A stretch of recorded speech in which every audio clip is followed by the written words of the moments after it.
안녕하세요. 일산청소학원 입시센터 부센터장 김건우입니다. 오늘도 입시 정보를 드리기 위해서 찾아왔습니다. 오늘 드릴 정보는 정시와 관련된 이슈를 말씀드리려고 합니다. 올해 입시에서 여러 가지 이슈가 있죠.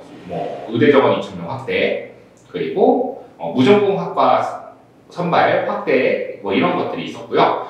수능에서 사실 정시죠. 정시에서 선발을 하는 데 있어서 과거에 문이과라고 하는 거에 구분이 있었을 때 문과 계열을 지원하기 위해서는 사회탐구를 응시를 필수로 해야 된다. 그리고 자연 계열을 응시하기 위해선 미적분 또는 기하, 그리고 과학탐구를 필수적으로 응시해야 된다는 기준이 있었습니다. 근데 그 부분이 정말 많이 해지가 된 한 해입니다. 그래서 사탐을 보고서도 과학과 관련된 학과들을 지원할 수 있게 되고, 수학도 마찬가지로 미적분을 응시하지 않아도 확률과 통계로 응시할 수 있는 그런 길이 많이 열렸어요. 작년에 서강대와 성균관대가 이러한 전형으로 학교를 설립했는데 올해 그 학교들이 대폭 확대되었다라고 보시면 되겠습니다. 일단 수능 선택 과목 지정이라는 게 뭔지 짧게 설명을 드리면요. 문이과 계열이라고 하는 거에 따라서 우리 학과에서는 이 과목을 수능에서 응시를 필수적으로 해야 됩니다 라고 지정을 한 거예요.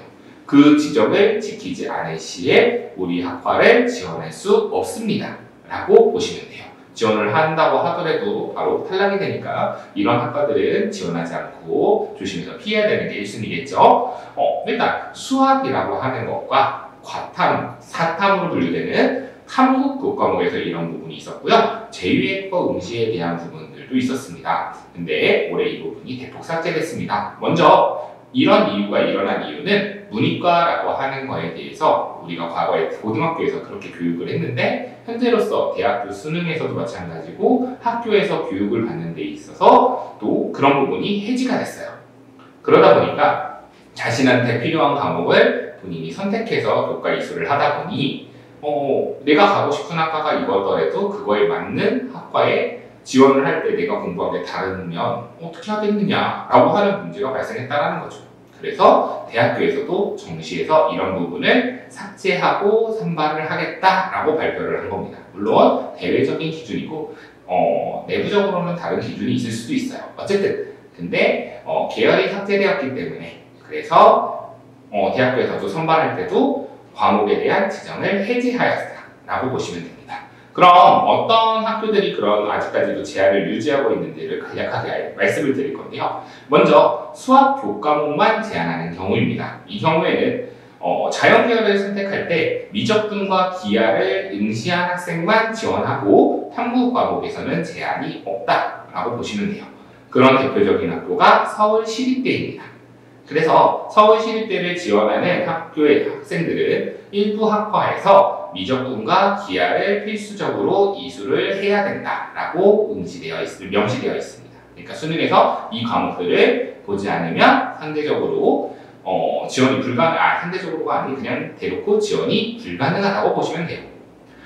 탐구 과목에서 제한이 둔 학교가 있어요. 대표적으로 고려대학교인데 고려대학교는 수학 과목은 확통, 미적, 기하를 보든지 상관을 안 하겠습니다. 근데 자연 계열을 지원할 때는 과탐을 필수적으로 보지 않으면 우리 학교에 지원이 불가능합니다 라고 해놓은 학교예요.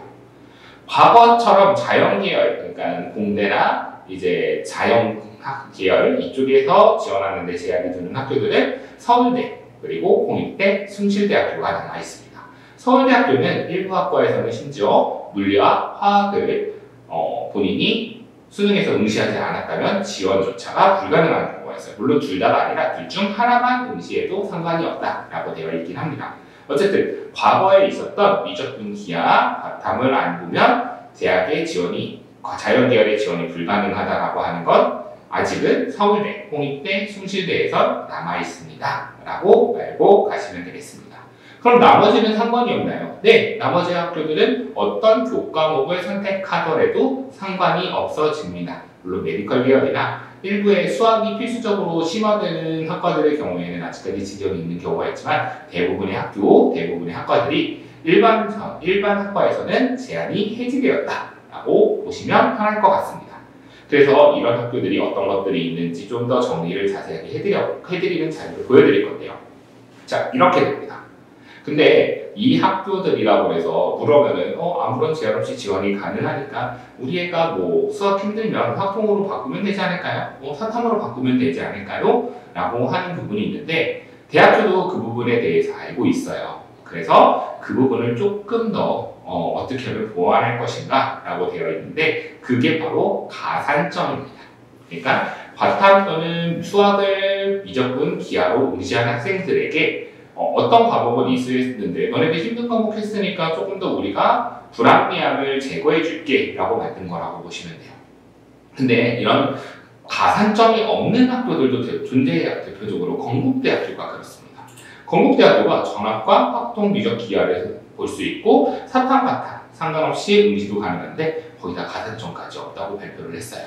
그래서 이런 학교들은 아무래도 많이 몰리겠죠. 정시에서 조심하셔야 된다라는 부분이 있지만 어쨌든 기회가 될 수 있기 때문에 건국대학교의 경우에는 자연계열 그리고 인문계열 상관없이 사탐, 과탐 거기다가 수학도 상관없이 지원이 가능합니다. 라고 보시면 됩니다. 네, 동국대학교가 이제 있는데 그 학교의 경우에 동국대학교의 수학하고 이제 과탐에서 가산점이 있습니다. 라고 알고 가시면 돼요.